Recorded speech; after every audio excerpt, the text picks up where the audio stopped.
Hello, ഏവർക്കും ഞങ്ങളുടെ ഇന്നത്തെ വീഡിയോയിലേക്ക് സ്വാഗതം. ഇന്ന് എൻ്റെ മോളുടെ പിറന്നാളായിരുന്നു.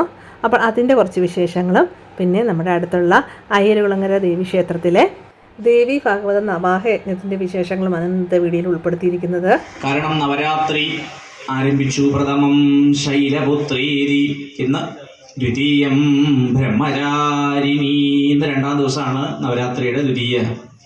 ഇന്ന് ഉപാസിക്കണേതായ ഭഗവതി ദ്വിതീയം ബ്രഹ്മചാരിണി. ഇന്ന് ബ്രഹ്മചാരിണി ഭാവത്തിങ്കൽ ശങ്കരനെല്ലാം തന്നെ ഉപാസിക്കാനായി കൊണ്ടുചെന്ന് അതിശ്രേഷ്ഠമായ തപം ചെയ്തിരിക്കുന്നതായ തപോമയി ഭാവത്തിലിരിക്കണേതായ ഭഗവതിയാണ് ഇന്ന് ഉപാസ്യദേവത. ആ ഭഗവതിയെ ധ്യാനിച്ച് അവിടെ യജ്ഞം പൂർത്തീകരിച്ചില്ല രാജരാജേശ്വരിയുടെ തൃപാദങ്ങളിലും അനുഗ്രഹം നേടിക്കൊണ്ടാണ് ഇവിടെ ഈ കുന്തി ദേവി ക്ഷേത്രം. ധാരാളം ഈ വഴിയിലൂടെ യാത്ര ചെയ്തിട്ടുണ്ട്. കുന്തി ക്ഷേത്രം എന്ന് കേട്ടിട്ടുണ്ട്. എന്താവും സങ്കല്പം എന്ന മനസ്സിൽ വലിയൊരു ആശങ്കയുണ്ടായി. പാണ്ഡവന്മാരുണ്ടോ അതോ കുന്തി ദേവിയാണോ? അപ്പോൾ വന്നപ്പോഴാണ് അതിൻ്റെ സമ്പ്രദായമൊക്കെ പിടികിട്ടിയത്.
കാമധാത്രിയായി കൽപ്പാന്തത്തിൽ സംഹരിപ്പോ ത്രിരൂപം പൂണ്ടുമായയാൽ ബ്രഹ്മാവ് സൃഷ്ടിക്കുവതും വിഷ്ണു പാലിച്ചിടുന്നതും രുദ്രൻ ഹരിക്കുവതുമാ ശക്തിതൻ ചേർച്ചയൊന്നിനാൻ ദൈത്യനാശത്തിനായി പണ്ടു കാകുസ്ത നൃപതീന്ദ്രനെ സൃഷ്ടിച്ചെങ്ങും വന്നുവല്ലേ, കുടുംബം മുഴുവൻ വിട്ടുപോകേണ്ടി വന്നുവല്ലേ. അപ്പോൾ ഈ അവസ്ഥയിൽ നിന്നെല്ലാം മാറ്റം നമുക്ക് സംഭവിക്കും. അപ്പോൾ പറഞ്ഞു കൊടുത്തോ. അതാ ദേവി മഹാത്മ്യത്തിന്റെ മഹത്വമേറിയതായ കഥകള് മഹർഷി ചുരുക്കി പറഞ്ഞു കൊടുക്കുകയാണ്. എന്തിനാ നിങ്ങളിങ്ങനെ മനസ്സ് വിഷമിച്ച് കഴിയുന്നത്? ചുരുക്കമായിരിക്കുന്ന രീതിയിൽ ഞാൻ പറഞ്ഞു തരാം. മനസ്സമാധാനക്കേടൊന്നും ഒരു മനസ്സിലും ഉണ്ടാകുകയില്ല. അപ്പോൾ എങ്ങനെയാണ് എല്ലാ പ്രാണികളും അങ്ങനെ ബന്ധമോക്ഷങ്ങൾക്കെല്ലാം കാരണമായി അമ്മയുടെ ചരിത്രത്തിലൂടെ നീങ്ങുന്നത്? മഹർഷി പറയാൻ തുടങ്ങുമ്പോഴേക്കും വലിയ ഉത്സുകതയിലിരിക്കും. അപ്പോൾ ബ്രഹ്മാതിദേവന്മാര് ഗന്ധർവന്മാര് എന്ന് വേണ്ട എല്ലാവരും തന്നെ നാം അമ്മയുടെ മായയ്ക്ക് അധീനമാണെന്നാണ് പറയുന്നത്. അപ്പോൾ നമുക്ക് അതുപോലെ ദുഃഖവും സുഖവും ഒക്കെ മാറി മാറി വരുമ്പോൾ സഹിക്കാൻ വയ്യായൊക്കെ വന്നു എന്ന്. യജ്ഞശാലയിലെ ഓരോ ദിവസത്തെയും കുറച്ച് കാര്യങ്ങളാണ് കാണിച്ചത്. ഇന്ന് ഞങ്ങൾക്ക് അവിടെ ഒരു അഹസ വഴിപാടുണ്ടായിരുന്നു. അതിൻ്റെ ഭാഗമായിട്ട് രാവിലെ ഗണപതി ഹോമത്തിൻ്റെ പ്രസാദവും പിന്നെ പാൽപ്പായസവും വഴിപാടായിട്ട് ലഭിച്ചു. പിന്നെ ഉച്ചയ്ക്ക് അന്നദാനം ഉണ്ടായിരുന്നു. അതിൻ്റെ പങ്കും ഞങ്ങൾക്ക് വഴിപാടായിട്ട് ലഭിച്ചായിരുന്നു. സാധാരണ എല്ലാ പിറന്നാളിനും ഉച്ചയ്ക്ക് ബിരിയാണിയോ ഫ്രൈഡ് റൈസോ എന്തെങ്കിലുമൊക്കെയാണ് ഉണ്ടാക്കുന്നത്. അവർക്കും അതാണ് ഇഷ്ടം. കുട്ടികളല്ലേ, അപ്പോൾ നോൺ വെജ് ഇല്ലാതെ അവർക്കൊരു ആഘോഷമില്ലല്ലോ. പക്ഷേ ഇത്തവണ നവരാത്രി ആയിരുന്നു ഒന്നാമത്തെ കാര്യം. പിന്നെ അമ്പലത്തിലെ ഈ സദ്യയൊക്കെ കിട്ടിയ പ്രമാണിച്ച് ഉച്ചയ്ക്ക് ഞങ്ങൾക്ക് സദ്യയായിരുന്നു. ഇന്ന് ഉച്ചവരെ ക്ലാസ് ഉണ്ടായിരുന്നുള്ളൂ. സ്കൂളിൽ നിന്ന് വരുന്ന വഴി അവർക്ക് അടുത്തൊരു ബേക്കറി കയറി ഫ്രൂട്ട് സാലഡും സാൻഡ്വിച്ചൊക്കെ വാങ്ങിച്ചു കൊടുത്തു. പിന്നെ വൈകുന്നേരം ആയപ്പോഴേക്ക് പതിവ് പോലെ മോള് തന്നെ ഡിസൈൻ പറഞ്ഞു കൊടുത്ത് ചെയ്യിച്ച ബ്ലൂബെറിയുടെ ഒരു കേക്ക് വന്നു. ഫ്ലേവറിൽ മാത്രമേ മാറ്റം ഉണ്ടാകാറുള്ളൂ. ഓരോ പ്രാവശ്യം ഡിസൈൻ അവൾ എവിടുന്നെങ്കിലൊക്കെ കണ്ടുപിടിച്ച് അതൊക്കെയാണ് ചെയ്യിച്ചെടുക്കുന്നത്. ഇത് ഹോം മെയ്ഡ് കേക്കാണ്. പിറന്നാളാഘോഷം അങ്ങനെ വലിയ പരിപാടിയൊന്നുമില്ലായിരുന്നു.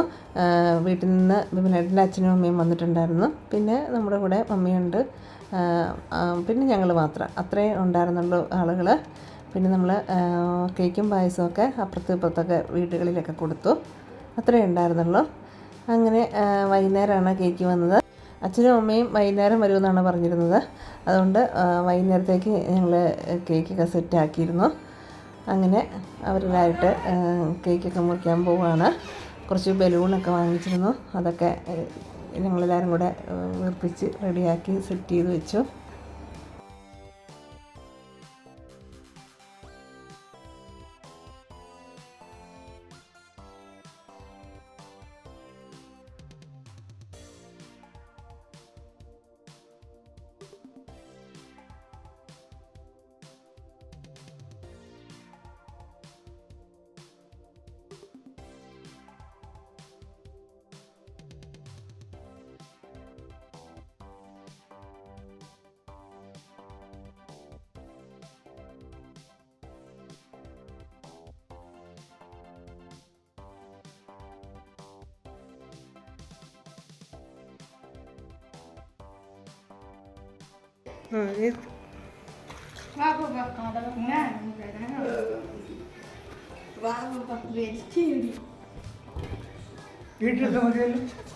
മതി. അങ്ങനെ മെഴുകുതിരിയൊക്കെ കത്തിച്ച് വെച്ച് കേക്ക് കട്ട് ചെയ്യാനായിട്ട് റെഡിയായി നിന്നു. പക്ഷേ മെഴുകുതിരി ഊതാൻ മറന്നുപോയി.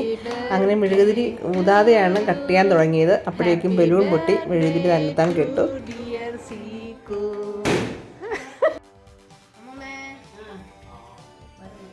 കത്തിച്ചിട്ട് ഊരണ്ട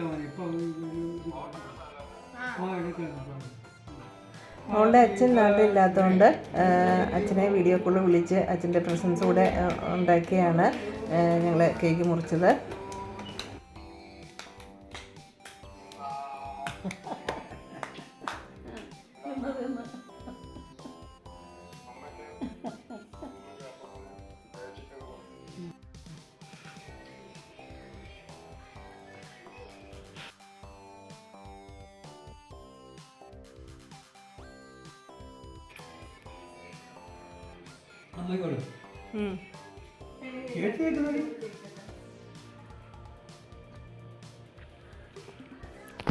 ഇതിൻ്റെ മുന്നിൽ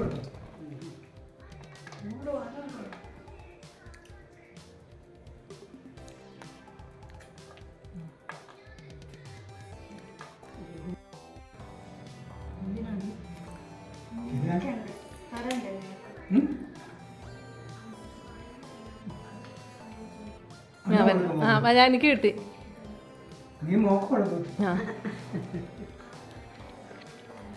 ഇടയ്ക്ക് സ്റ്റാറ്റസ് ഇടാനായിട്ട് കുറച്ച് ഫോട്ടോഷൂട്ടും കാര്യങ്ങളൊക്കെ ഉണ്ടായിരുന്നു. 13ാം പിറന്നാളാണ്. അതിൻ്റെ നിഴലൊക്കെ ഭിത്തിയിൽ വരുത്തി അതിൻ്റെയൊക്കെ ഫോട്ടോ എടുത്തു. രാത്രിയായപ്പോഴേക്കും ഞങ്ങൾ ഡ്രൈഡ് ചിക്കൻ ഉണ്ടാക്കി, പിന്നെ ചപ്പാത്തി ഉണ്ടാക്കി. അച്ഛനും അമ്മയൊന്നും രാത്രി ചോറുണ്ണത്തില്ല, അപ്പം അവർക്ക് ചപ്പാത്തിയൊക്കെ ആണിഷ്ടം. അങ്ങനെ അതുമൊക്കെ ഉണ്ടാക്കി.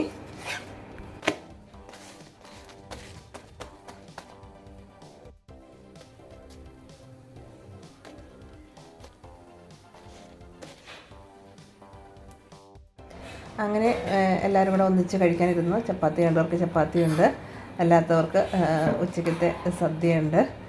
അങ്ങനെ 2 സൈസ് പായസമൊക്കെ ഉണ്ടായിരുന്നു.